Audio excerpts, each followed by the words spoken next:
Welcome to the Commander Crew, a Magic the Gathering Commander YouTube channel where we ask the question, who's your commander? We want to thank you for watching our videos.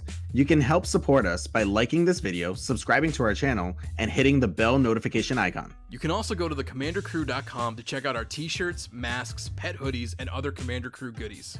If you want to buy any of the cards seen in this video, be sure to click our TCG Player affiliate link in the show notes below. Lastly, you can help us out by heading to our official Patreon page and becoming a direct supporter of the channel. Now let's get to the video.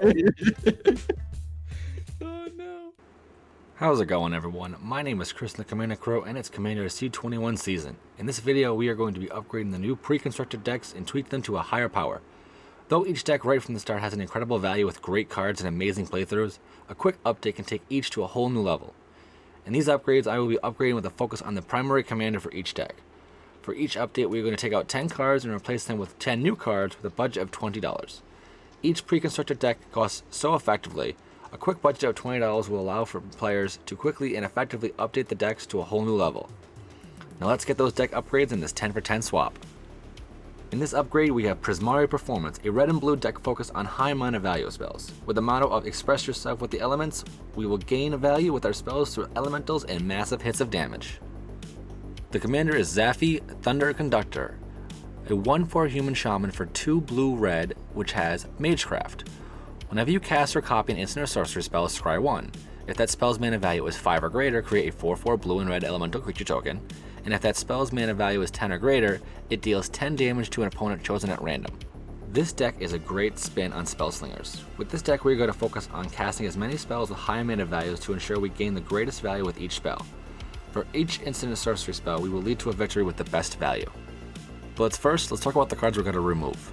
First, we have Octavia Living Thesis, an 8/8 elemental octopus where I feel this has nothing to do with the overall deck. It's pretty awesome, but doesn't fit. And then Italia Primal Storm, which on his own is an incredible commander, but we don't have a lot of top deck shenanigans, so we really can't play this out too properly. So I've definitely taken these two first out. Then we have Elementalist's Palette, 3 generic for an artifact. Whenever you cast a spell with X in its mana value, put 2 charge counters on it. You can tap it to add 1 mana of any color. You can tap it to add colorless for each charge counter on a palette. You can spend this mana only to cost spells that contain X. This would work a lot better if we had a lot more X spells in the deck, and I probably just wanted to put a lot of spells overall. So this will be a mana rock that I'll take out. Radiant Performer for 2/2 3 red human wizard with flash.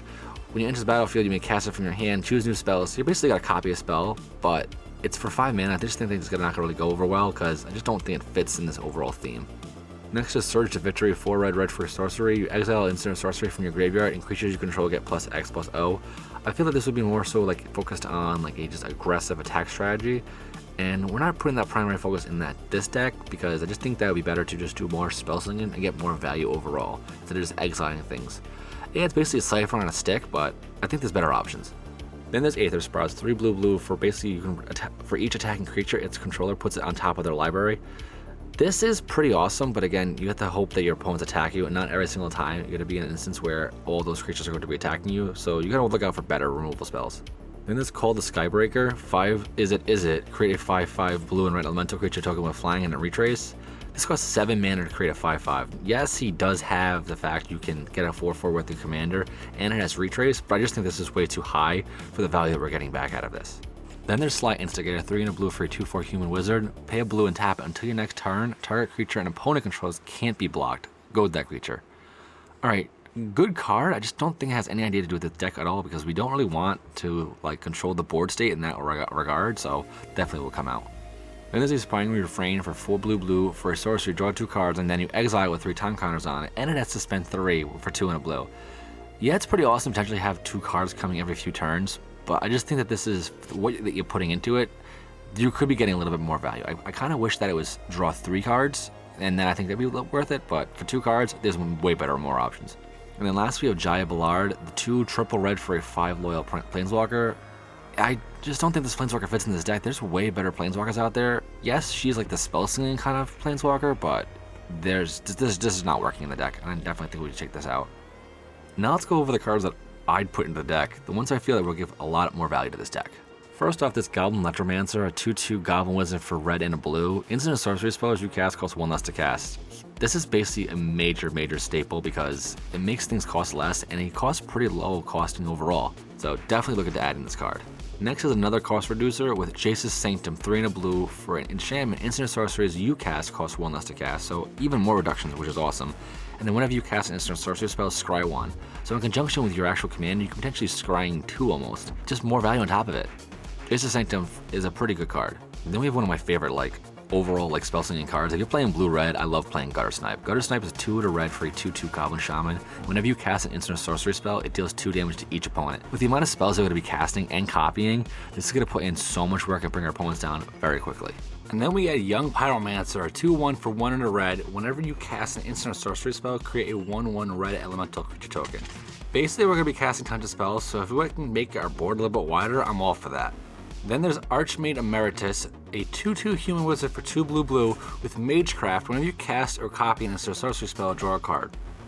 This is a pretty awesome card to add to the deck because since you're going to be casting so many instant sorcery spells, you can get even more value by drawing a card. I'm definitely throwing this in the deck. Next is Amanatu's Augury for 6 blue for a sorcery. Exile the top 8 cards to your library. You may put a land card from them on the battlefield, and to end a turn for each non-land card type, you may cast a card without paying its mana cost. It's a high costing card, so it definitely works with the commander very, very well. And you're casting things addition on top of that, so you're getting even more triggers. This is something you definitely want to throw in the deck because it's definitely going to give you so much value off the one card.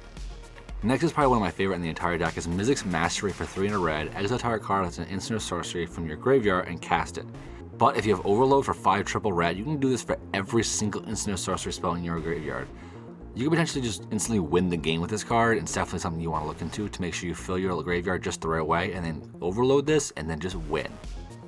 Then there's a great cantrip card, will be Frantic Search for 2 and a blue instant, draw 2 cards, then discard 2 cards, but you get to untap 3 lands. This is just sheer value.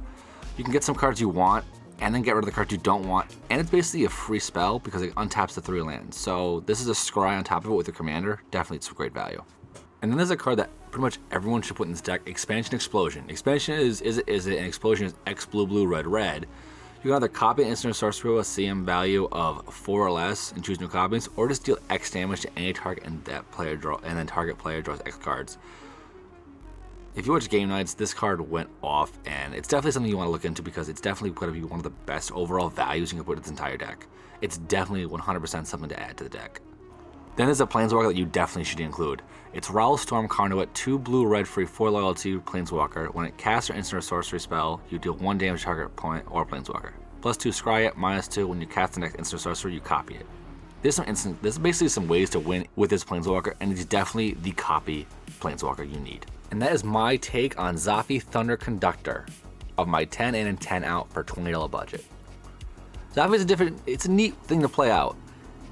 It's definitely a way to basically understand the mana value you're casting for each of your spells, and to get the right overall mana value is definitely a good way to make it from the command zone. I love spell slinging decks, and this is definitely a way to add to the extra value with every single spell you cast. What would you put in? What would you take out? I'd love to know in the comments down below.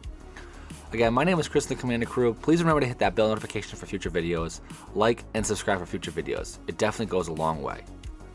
Again, one more time, my name is Chris, the Commander Crew. Peace.